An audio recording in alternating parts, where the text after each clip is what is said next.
This session is about the future of digital marketing. But admit it, that sounds pretty much like a pleonasm.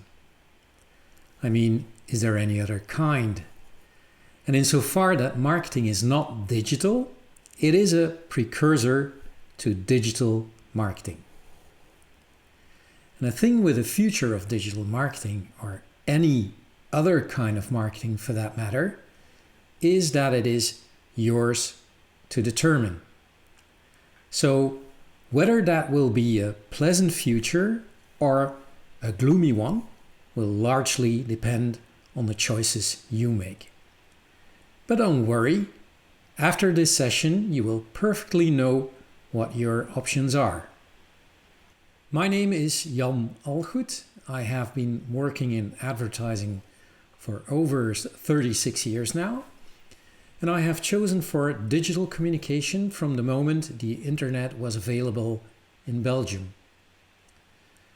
I have been working for several agencies, 15 years for BBDO, and then subsequently a couple of years for Only Humans, Havas, Dallas. Today I am self-employed and my little company is called No More Noise. Nobody knows anything. That is what Mark Randolph, the co-founder of Netflix, says. And maybe you know or you don't know that Netflix is as much a data-driven company as it is a content-driven company. That means that for Netflix, data is equally important as the content itself. That is because they don't want you to spend time watching something that turns out not to be to your liking. Why? Well, that's when you cancel your subscription. And obviously, Netflix doesn't want that to happen. So, if the co-founder of Netflix, the data-driven company, makes this statement, I sure as hell am not capable of telling you what the future of marketing will be. The thing is, you decide what the future of marketing will be. It will all depend on the choices you make.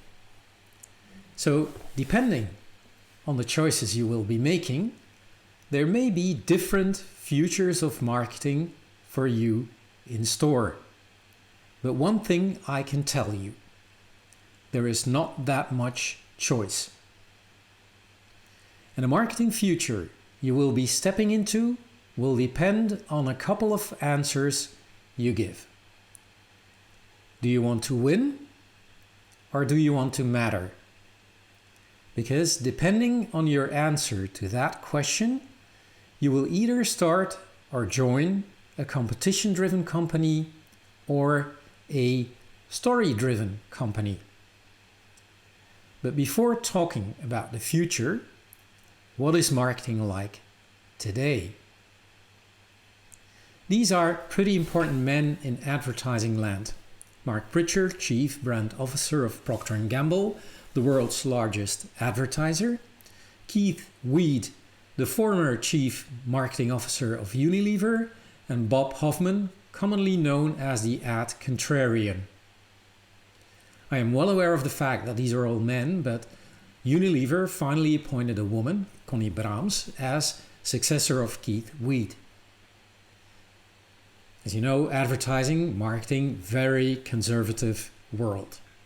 Still very much so in the management department. Anyway, this is what Mark says. Ads are often irrelevant and sometimes just silly, ridiculous, or stupid. And this is what Keith says. Advertising without trust is just noise, implying that there's a lot of noise out there. And then finally, Bob. The past decade, the ad business has been a shit show. And then I got this email a couple of weeks ago from Campaign, which is an online trade magazine. And it said, 96% of people ignore what we, the advertising agencies, do. 92% find ads annoying. 72% would rather pay not to see ads. So with all the tools and platforms that are available today that allow for a personalized approach, why would Mark, Keith, Bob and Simon say things like that? Well, it's probably because a lot of advertisers and advertising agencies believe that they can sell shit with tactics, that they can growth hack their way to your heart. This is the problem, that we're all far too focused on trying to find quick and easy formulas for success, ways to hack the system and build an audience instantly. Corporate greed, or just plain greed, leads to a short-term focus on tactics. But here's the thing, you cannot hack your way to trust. You cannot hack your way to respect. You cannot hack your way to love, whether that be brand love or any other kind. So, who's responsible for the shit show of the last decade? It's all the competition-driven companies out there. But what exactly is a competition-driven company? It's the kind of company that thinks everything is a soccer game, a finite game, a game that only lasts for a short period of time. So they do whatever it takes to make a profit. They make every move in the game in order to win. They do not care about anything else. Whatever is not done in the interest of winning the game is not part of the game. And what they do is at the expense of everyone and everything. For instance, they think like this: if it requires us to cut down a primeval forest to make a profit, we do not hesitate. That is how competition-driven companies reason. And one of those companies, in my view, is Google. Do no evil? My ass. Every time you do a search, the question is, who is searching who? One could argue that you don't care because you have nothing to hide, but the thing is, companies like Google and Facebook have everything to hide. And they won't tell you. They won't tell you what information they collect about you and what they do with that information. They bypass your awareness, because if you were aware, you might object and start to struggle. And that might yield friction. And friction is not convenient for them, because friction comes in the way of earning loads of money.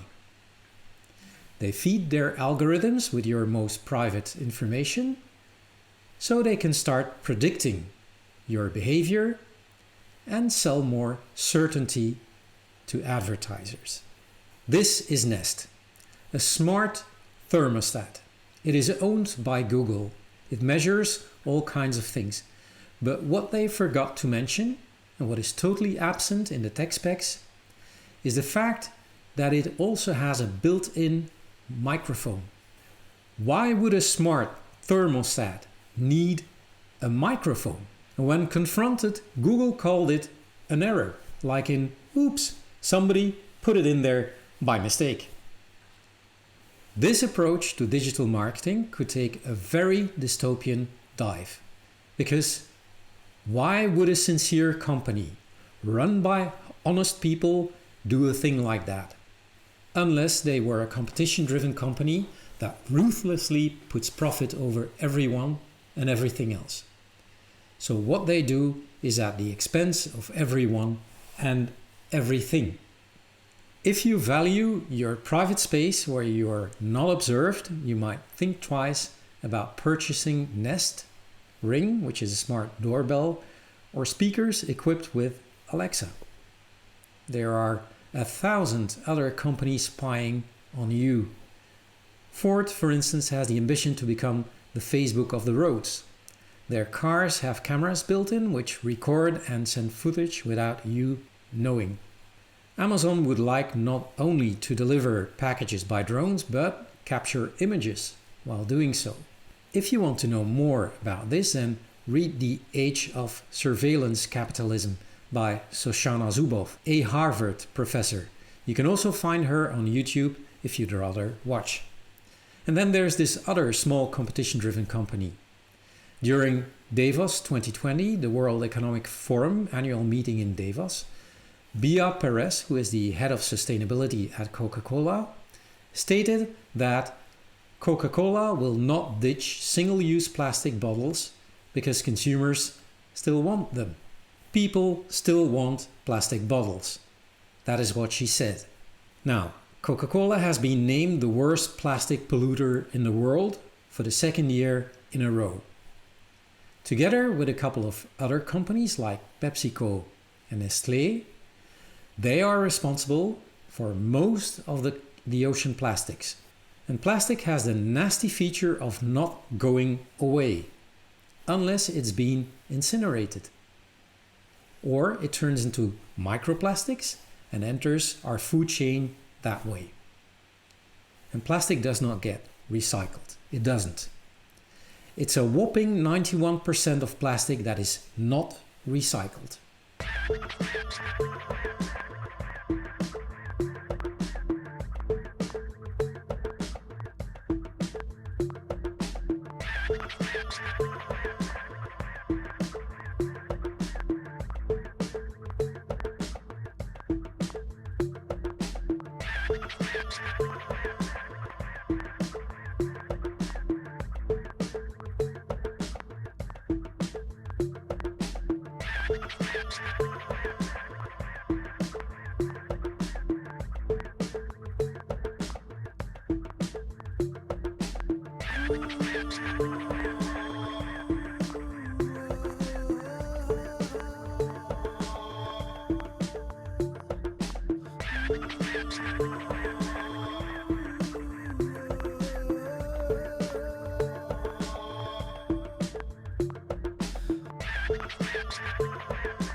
Coca-Cola alone produces about 3 million tons of plastic packaging a year, which is equivalent to 200,000 bottles a minute. And last year, it was found to be the most polluting brand in a global audit of plastic waste by the charity Break Free from Plastic. Apparently, Coke has pledged to use at least 50% recycled material in its packaging by 2030. It is also partnering with NGOs around the world to help improve collection.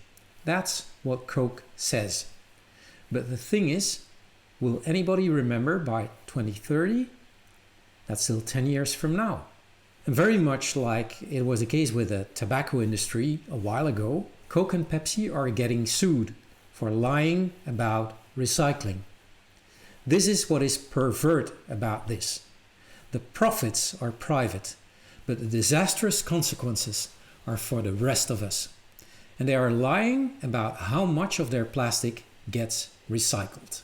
So why would a sincere company run by honest people do a thing like that? Unless they were a competition-driven company that ruthlessly puts profit over everyone and everything else. So what they do is at the expense of everyone and everything. You're all familiar with Alpro. They make plant-based food. They signed up for One Planet Thinking, and they are a certified B Corporation. And this is their pledge. By 2025, we aim at sourcing all plastics in our cartons from renewable, sustainable grown sources like sugarcane. There is a couple of remarkable differences with Coca-Cola. They say 2025, not 2030. And they talk about all plastics, not 50%. And they're making every carton even more plant-based, further reducing CO2 emissions. So it's definitely possible to do better than Coke does.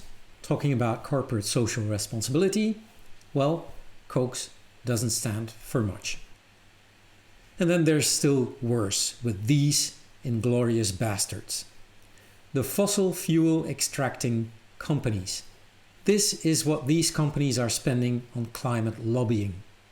And climate lobbying means spending money to delay, control, or block policies to tackle climate change. These are huge amounts of money spent over the course of 1 year. So you can imagine what the profits must be like. And this is what they spend on climate branding.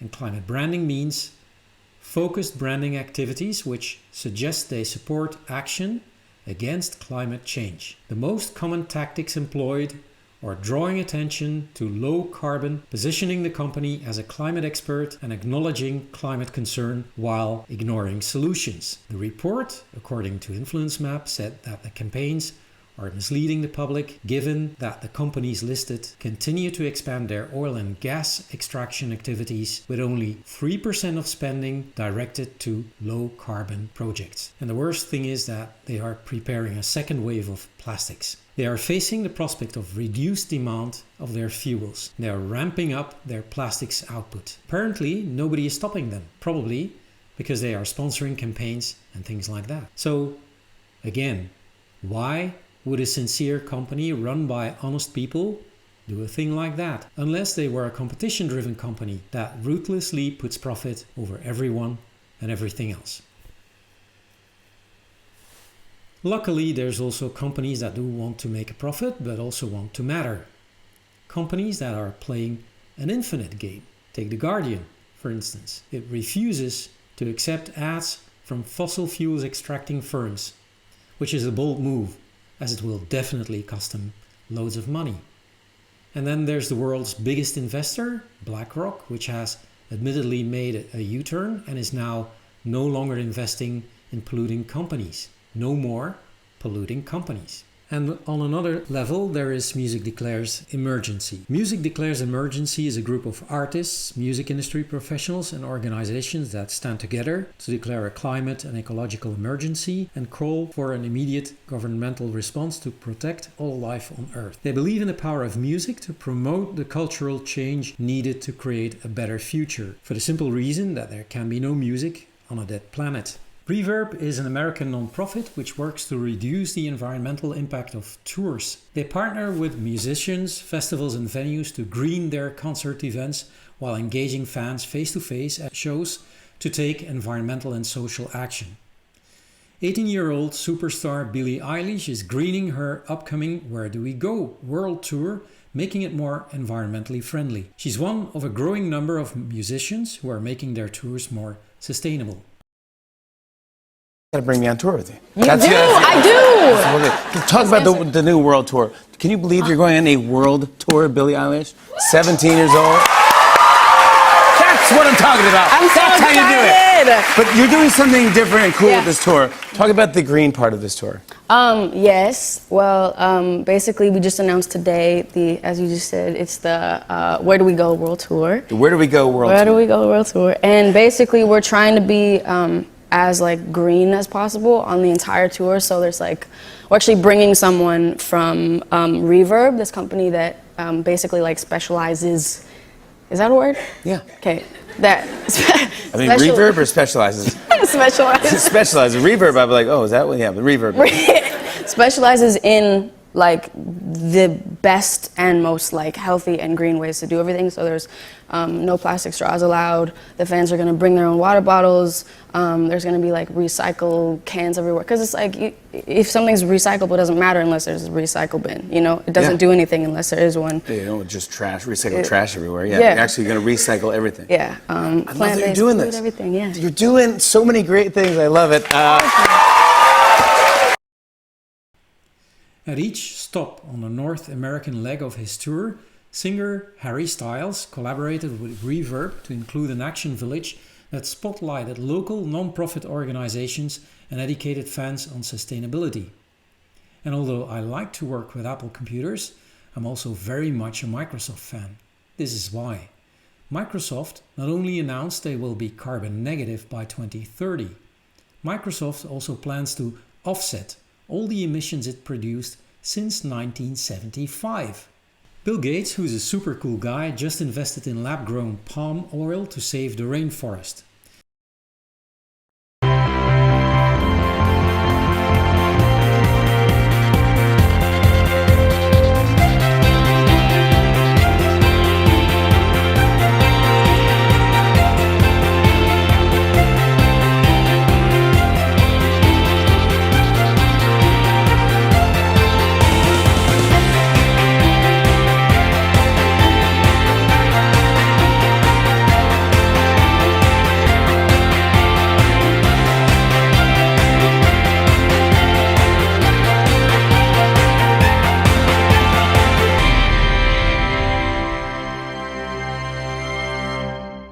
Besides Unilever, there are still other companies working towards 100% renewable energy, like IKEA and Apple, for instance. I don't know if you are aware, but 1.5 billion phone cases are thrown away each year. That's a lot of plastic waste, and that's a problem Pila wants to solve. Pila is also a certified B Corporation, and it gives away 1% of its profits for the planet.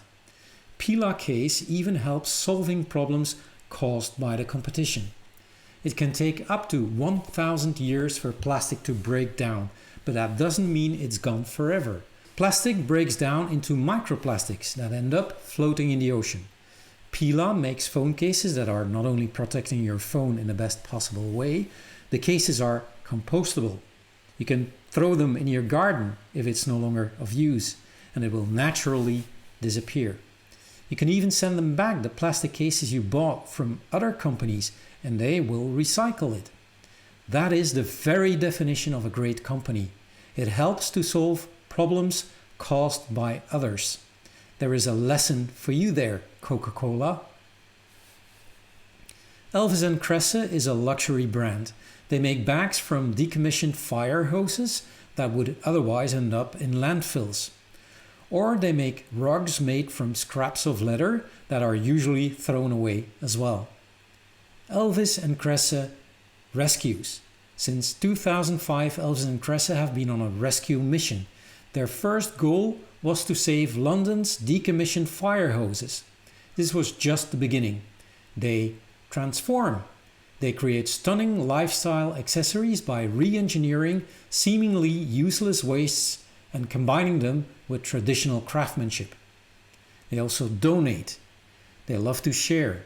It makes the world a better place. This is why 50% of profits from their fire hose range is donated to the firefighters charity. Elvis & Kresse is one of those companies that don't need advertising because they own their narrative. So, the future of marketing won't be about marketing. The future of marketing will be about whether you own your narrative or not. And if you own your narrative, that will unleash the power of affinity, which means that the people for whom you develop your product or service will easily align with your brand. If your narrative sucks, it won't be saved by marketing, because with your marketing, you will hit a wall which is called the limitation of our attention. Today, people increasingly hate advertising. So your future in marketing depends on the choice you are about to make.